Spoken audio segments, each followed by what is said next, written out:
Well, the family of late President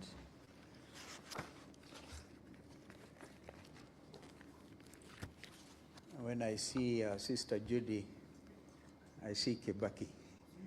I know the rest of you, David, are here. Because it got to a stage where Judy was quite a presence.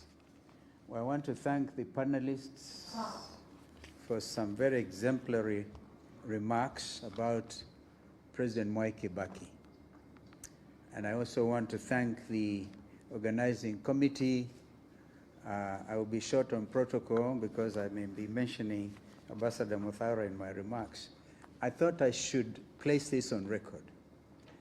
And the reason is I didn't have the time because of, if you remember when we laid President Mwai Kibaki to rest, it was quite an occasion. And I didn't have the opportunity to say one or two things.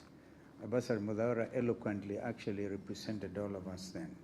Therefore, if you allow me, I want to read my short remarks. April 22nd is a date embedded in my mind and thoughts since the death of our beloved third President of the Republic of Kenya, His Excellency Mwai Emilio Kibaki.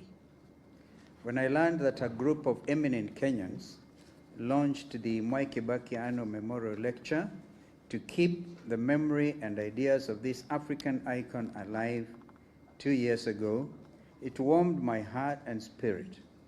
This is a befitting endeavor worthy of the icon we honor today and the yardstick we judge any Kenyan leader against. Such was his measure. I first met President Mwai Kibaki when I was elected to Parliament in 1985. Oh my goodness, it's actually been 40 years since. On the 10th, on the 10th of this month, marked my 40th anniversary as a leader, having been elected to Parliament then. I met him when I was elected as a young member of Kitui North constituency following a by-election. I was young, and he was the Vice President of the Republic of Kenya, as well as Minister for Home Affairs. I was a greenhorn, and Kibaki had been feted not just nationally, but internationally, as a finance minister who steered the economy with sound fiscal discipline for over 13 years during the First Republic. Internationally respected Time magazine, as has been mentioned, had in 1974 named Kibaki in the top 100 people in the world with the potential to lead. The Time editors had foresight and believe in Kibaki, perhaps even more than Kenyans themselves. 28 years after that heralded article, Mwai Kibaki took the oath of office as the President of the Republic of Kenya. As the Deputy Speaker of our National Assembly, I witnessed firsthand his oratory masterclass. He was an orator, a script writer, not like Malala perhaps, but very close to that. The august floor was his stage and always sold out.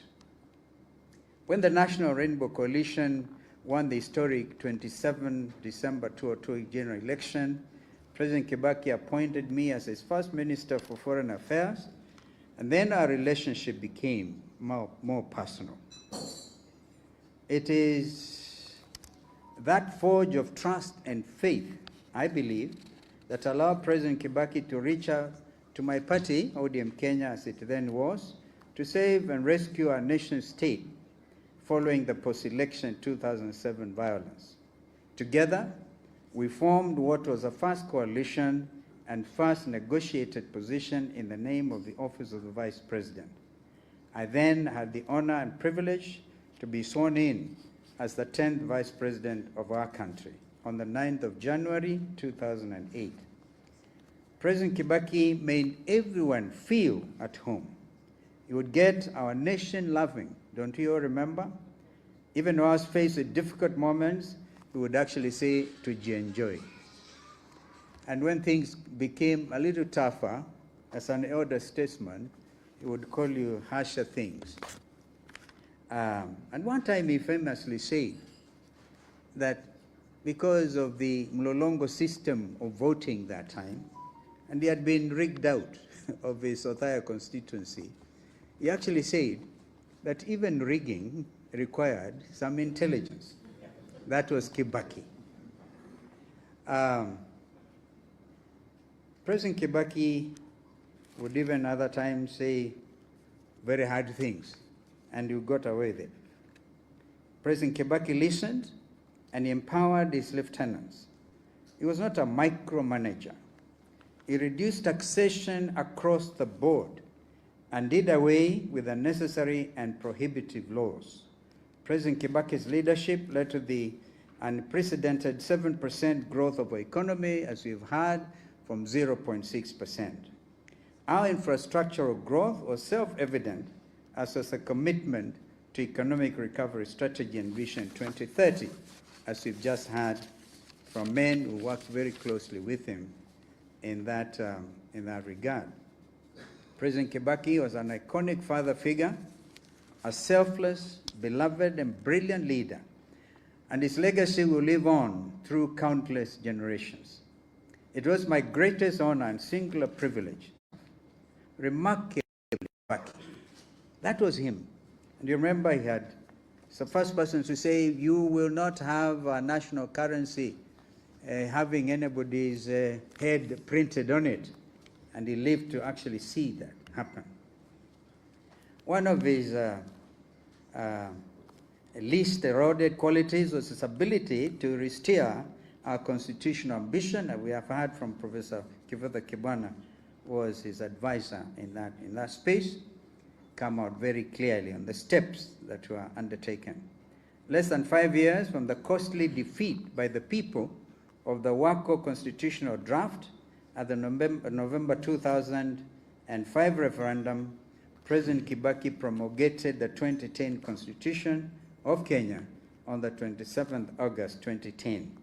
Actually, after that referendum, I found myself missing from the newly constituted cabinet. I was not the only one. Raila Odinga was also missing. That was Kibaki, and he never followed you up with nasty utterances. Kenya has President Kibaki to greatly thank, and we owe him a debt of gratitude, because our constitution is heralded as one of the most progressive constitutions in Africa, if not the world. It is this constitution that now more than ever holds the fabric of our nation together at these grave and perilous times. Allow me to, for example, because if Kibaki was here, he wouldn't himself shy away from dealing with this matter. Yesterday, Kenya and the world witnessed the most unfortunate assault on democracy, when security agents, acting on orders from above, lobbed tear gas at young students of Butere Girls High School and members of the press at the National Drama Festival in Nakuru. It is an act of criminality against basic values of common decency. It is a direct assault to our democracy and rights of Kenyans as enshrined in our Constitution.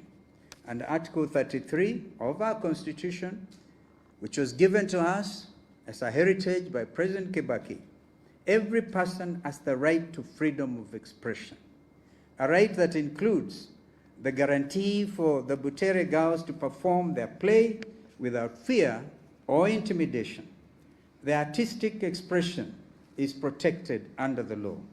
Article 34 further guarantees the freedom and independence of the media. Let us be clear, this RUTO regime has crossed the Rubicon. To the courageous students of Butere Girls, your resolve, even as you sang our national anthem in the face of riot gear and arms, has become a renewed symbol of hope, just like our Gen Zs. You are the true guardians of Kenya's future, bold, unyielding, and principled. Let it be known today, as we honor President Kibaki, who promulgated our sacred document 15 years ago on August 27, 2010, that we will continue to defend the Constitution. We will protect all Kenyans' freedoms and rights, and we will not be silenced, not today, not now, not ever. We say this in honor of His Excellency, President Mwai Kibaki. I thank you.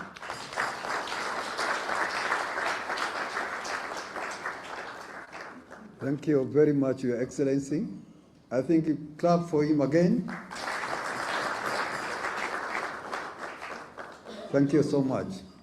Now, ladies and gentlemen, now let me go back to our now officially program. I think each one of you have a program of today.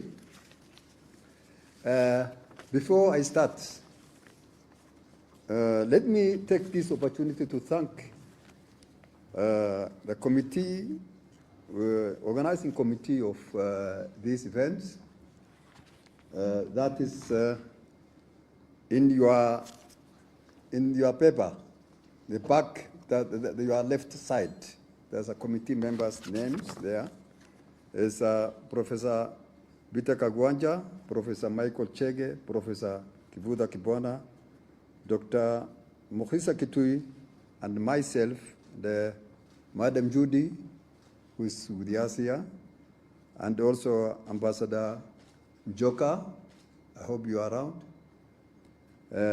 Abdul Latif, who is our MC of today, and our Secretariat. Let me sincerely thank this committee. We have started meeting and organizing these events of today from January up to today. Up to yesterday, I think that's the end of the yesterday, so that today you can have these events. I sincerely thank all of you.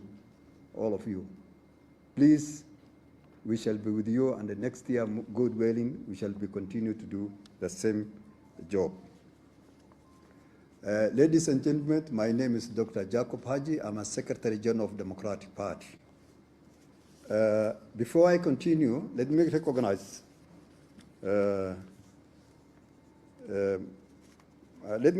former NIS